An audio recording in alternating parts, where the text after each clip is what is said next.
Welcome back to another episode of DAS with your host, Sean Mack. Today we're going to be discussing some new developments in the Jordan Willis case and his three friends. We have some new developments there as well. So if you like today's content, make sure you share, like, and subscribe to the video. So let's go.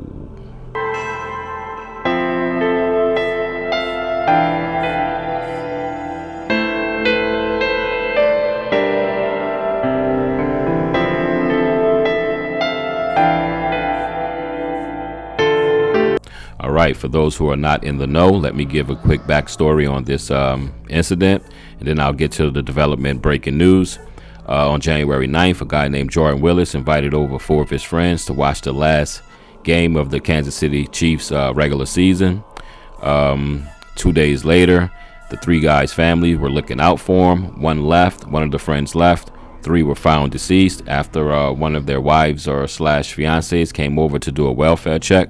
She found him on the back porch frozen and 2 of the other friends on the side of the house frozen. Jordan Willis was contacted by police. By all accounts, he came to the door with a glass of wine, a little groggy. He said he's been sleeping for 2 days, and he didn't know where his friends were. He didn't know they were on side of his house deceased. In the development new news, Jordan Willis has actually lawyered up, and he's checked himself into rehab. Not sure why. Precautionary measure. Why is he actually lawyering up, being that he's not a suspect? The cops say that this is not a murder investigation. And in the 3 other men's cases, the toxicology report has come back, but it hasn't been released to the public. But their families are releasing statements saying that fentanyl and cocaine were found in their system. So to me, when I first heard it, I'm like, game over. We know what happened. They were doing this, but not so fast, my friend. You never know. As I say, Jordan Willis was a scientist, so you never quite know what happened. What I would like to do is question the friend that actually left, because he would know. Birds of a feather do flock together. I doubt if they would wait for him to leave before all 4 would start doing whatever drug of choice that they had, which they say was cocaine laced with fentanyl. So we're going to read a story, and I'll be right back with you. This article is from News Nation. Fox 4 has confirmed police have received the toxicology report Thursday from the investigation into the 3 Kansas City men found dead outside a Northland home last month. Family members of Dave Harrington, Clayton McGinney, and Ricky Johnson told Fox 4 they had learned that the police have received their report, and the Kansas City police confirmed they have been in contact with the family. Quote, "There have been no additional details of this case revealed to any media, nor are there any plans to at this time. The case remains an ongoing investigation," end quote, a KCPD spokesperson said on Thursday. Quote, "Both KCPD detectives and Planty County Prosecutor's Office have been in touch with the deceased men's family and remains in contact with them as the investigation unfolds." Fox 4 is still waiting to obtain a copy of the toxicology report. It will determine if there were any substances, including alcohol, drugs, and more, were found in the 3 men's system at the time of their deaths. But sources are telling Fox 4 the toxicology report details several substances, including cocaine and fentanyl, were found in the men's system. Police from the beginning said they do not suspect foul play in their deaths, and that it is not a homicide investigation. All right, let's Nancy Grace this ish. There are 4 keys to determine what happened in this case. Not saying it will solve it, but it will make it make a lot more sense. As I have 4 questions that I'm going to try to answer. Hit that comment section and let me know what you think on each question. Give your answer. Let me know. Number 1, keys to the case. Why did Jordan Willis lawyer up and check himself into rehab?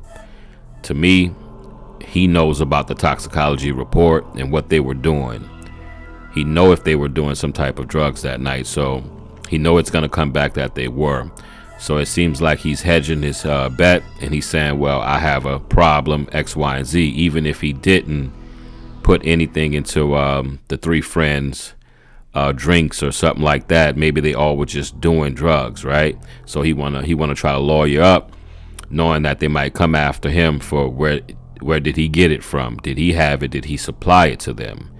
And in my opinion, that's why he actually went to the rehab to try to hedge his bet and get ahead of it, saying I have a problem. I didn't force it on him, but we all have problems with drugs, and I'm trying to take care of it at this moment. That's number one. Why did Jordan Willis lawyer up and check himself into rehab? Number two, does the fifth man, the only person that actually left and that's living besides Jordan Willis, does he know what happened that night? Like I said earlier in the video, if you look at it, it's very it's not highly likely that those four were doing drugs and the fifth guy that left actually didn't do drugs. Like I say, birds of a feather flock together, old quote. But he knew something, so he had to be there when they were partaking in the drugs, right? He had to be there. So what does he know? Did he lawyer up, or is he willingly talking to cops? That fifth guy isn't really coming out with a lot of information, and a lot of information isn't coming out about him. He's being very tight-lipped. So let me know what you think about the fifth guy. Was he the supplier? Was he not really a true friend? No one really knows at this moment. So let me know what you think about that. The third is, did these guys actually have a drug problem, or just did drugs and their family members didn't know? Because a lot of the family members came out and they said that they know that their loved one did not have a drug problem. But I'm going to tell you this. They're in their 30s. I think the oldest one is roughly 38, but I'm speaking on from when I was younger. I did things that I didn't want my significant other or the person that I was dating at the time to know. So it is a small possibility. It's a good possibility that these guys were actually doing some type of drugs and did not tell their family members that they were, because they're not addicts, right? Let's say they're not addicts. They just do recreational drugs that happen to be hard, and we know about the fentanyl, enough said. So I'm pretty sure most people will agree that you can do some type of drugs without letting your family members or even your closest loved ones, friends, and the person you're dating and your coach or whatever you know, people you're around, actually know that you're actually doing drugs. So that's number three. And if that's the case and you really believe in that, well, this case is just solved, right? These guys went over to watch a game and they tooted the no sugar booger, and they happened to just pass out and be deceased. You know, the fentanyl might be why they were outside. Maybe they were just losing it a little bit and thought they might have need some type of air and didn't realize that they were passed out outside. I know it's kind of strange all three would pass out outside, but we can't overlook that little bit that they might have just been on drugs. And number four, and I'm going to get out of here. Remember, hit up that comment section. Let me know what y'all think about my keys. Does this make any sense to you? Let me know. And number four, could someone actually sleep for 2 days without waking up or leaving their home? And being that drugs was found in their system, I didn't think it actually put you to sleep. That's more of a waker, right, than a downer. So with that being said, if we believe that he did not sleep for 2 days, what was he doing the 2 days when he was just walking around the house, not going outside? He didn't try to cover up his tracks with the bodies. If he did, he's the worst criminal ever. He just left them outside. So I would like to know if we can find out. I'm not sure if they asked for his phone yet, but I'm pretty sure they're going to check his phone. One of the brothers of the deceased men said that they text him. They just didn't get no information back or no reply. But what was he doing in those 2 days? If you can find out what he was doing in those 2 days, you will find out what really happened. Was he just freaking out for 2 days in the house? And then the whole dog thing. The fifth guy said that his dog was actually at the house.